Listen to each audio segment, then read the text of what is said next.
Sebelum memasak dimulai, torang harus cari satu bahan yang sangat khas dari daerah Siau ini. Apa itu? Buah tipuru. Buah tipuru ini mirip sekali dengan buah nangka. Hanya saja buah tipuru lebih kecil ukurannya. Biasa tumbuh di hutan-hutan, pohon tipuru saat ini juga sudah banyak dipelihara oleh masyarakat Siau untuk kemudian dipakai sebagai bahan makanan tradisional khas Siau. Ayo, semangat Kak Dedi. Waduh, DP pohon ukurannya tinggi. Mudah-mudahan torang bisa naik ini. Soalnya akhir-akhir ini hujan banyak turun, jadinya cukup licin mau naik pohon toh. Nah, ternyata benar. Pohon tipuru itu tinggi juga ya. Hati-hati Kak. Sekarang torang pegiliran ini. Ternyata memang licin. Martorang harus bisa. Masa begini saja nggak bisa? Tuh kan, torang bisa. Sekarang torang tinggal ambil buahnya.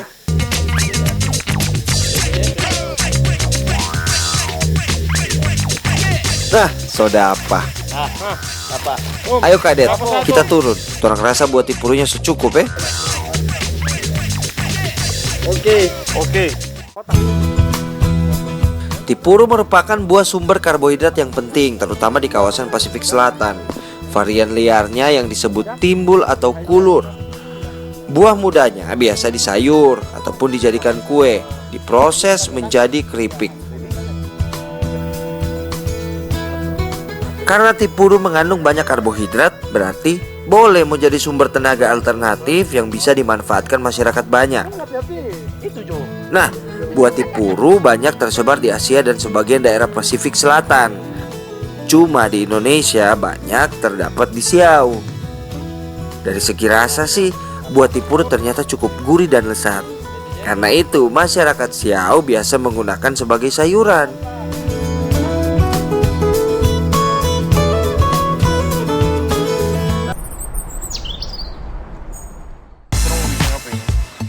Kalau sekarang bahan-bahan sudah lengkap semua. Nah, tinggal torang masak. Karena torang mau ikut upacara dan banyak orang. Nah, maka makanan yang torang mau masak juga harus banyak macamnya. Masakan ini juga biasa dipakai di setiap upacara adat di tanah Siau. Ada masakan kembare, dabu sasi, kue kelombeng, dan sayur tipuru. Semuanya enak-enak. Nah, ini bahan-bahannya. Semua dapat bagian pokoknya. Torang dapat bagian baking bumbu dapu sasi. Sedangkan Kak Lia ulek bumbu nasi kembare. Kak Tita dan Mama Endang kasih siap bumbu sayur tipuru. Oma Ana kasih potong tipuru. Nah, sedangkan Mama Nio peras tu santan. Bumbu dabu nasi so siap. Torang harus bantu yang lain lagi nih. Kalian pinjam itu dong. Apa? Pinjam itu dong. Oh ini. Ayo. Yang pisaunya. Kecil. Dabu sasi ini beda dengan masakan dabu lainnya. Sama, berbahan utama ikan. Tetapi kali ini ikan dengan bumbu mesti dibakar dulu. Nah, sekarang torang harus bakar ikan dan bumbunya.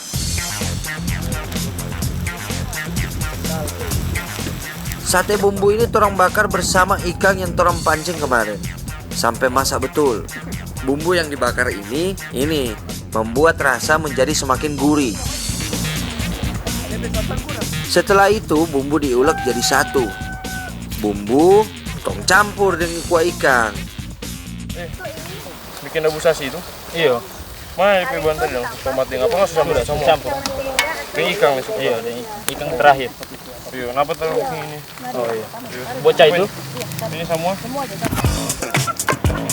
Nah, jadi tuh gampang dan khas tentunya.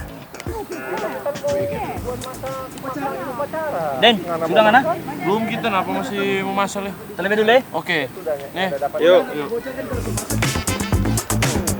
Sekarang torang mau kasih bantu buat sayur tipuru. Torang ulek bumbu tipuru.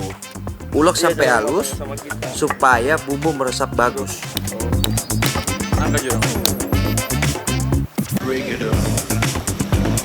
Kau ngana campur agar bumbu benar-benar meresap. Tambah dengan air santan dan tunggu sampai matang.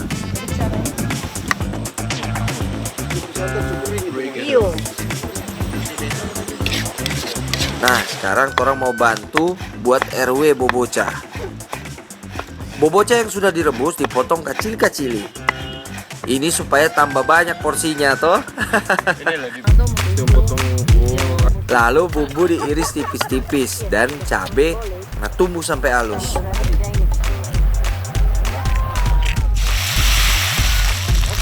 Ditumis matang, lalu masukkan boboca dan tunggu sampai betul-betul masak. Nah, tinggal kue kelombeng dan nasi kembare ini. Ini dia bahan-bahan nasi kembare. DP cara gampang. Biji pala tumbuh sampai halus, for tambah aroma rempahnya. Bawang merah juga tumbuh, tapi tidak sehalus pala. Lalu campur semua bumbu dan kembare dengan beras dan daun pandan. Isi air dan tambahkan sedikit garam. Masak, tunggu sampai matang. Semua masakan ini kita orang masak dengan kayu supaya semua matang merata dan bagus. Nah, semua masakan sudah siap. Tinggal kue kelombeng ini. Kalau kue kelombeng sih sedikit lebih gampang. Telur dan gula putih dikocok, tambahkan vanili sedikit.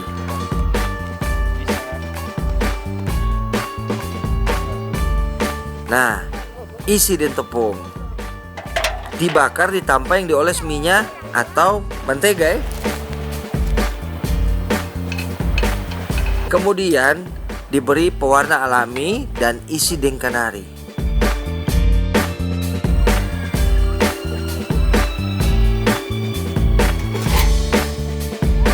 Nah, tinggal tunggu masak saja ini.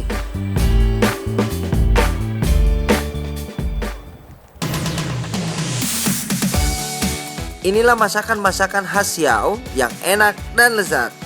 Nah, ini juga bukti alam selalu mendatangkan banyak manfaat dan kebaikan untuk kita semua.